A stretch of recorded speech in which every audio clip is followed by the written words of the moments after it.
Muibi, Ya, gue baru tahu kalau ternyata hari ini tuh jadi minggu terakhir libur sekolah. Dan dengan waktu liburan cukup panjang ini, menurut gue bukan gak mungkin kalau kesempatan kita untuk ketemu setan tuh jadi makin gede juga. Makanya cerita malam ini bisa dibilang masih ngelanjutin cerita di rilisan VIP kita di minggu lalu. Cerita-cerita tentang pengalaman liburan yang bukannya bikin seneng, tapi justru penuh gangguan dan teror setan.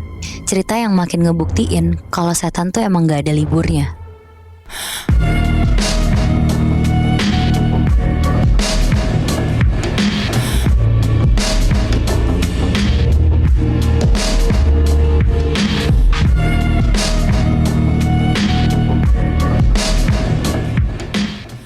Bihnat, Ya, yang namanya liburan tuh biasanya kan kita kayak jalan-jalan, wisata atau pergi kemanapun waktu bareng keluarga gitu kan ya. Apalagi waktu pas libur sekolah gitu.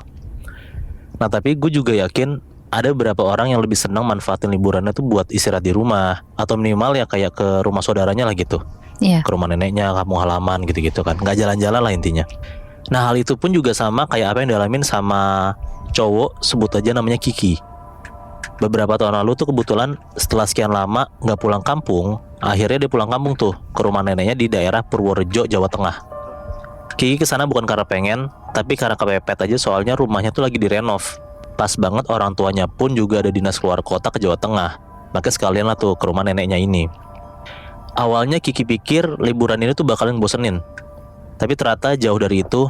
Liburan ini justru mendadak jadi pengalaman paling nyeremin di hidup dia. Buat gambaran aja, jadi rumah si neneknya Kiki ini tuh masih beneran kayak rumah joglo kuno.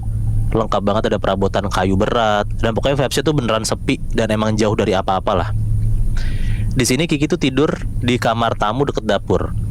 Dan di dalam kamar tamu ini ada satu benda yang dari awal tuh bikin Kiki tuh gak nyaman. Nah benda itu apa?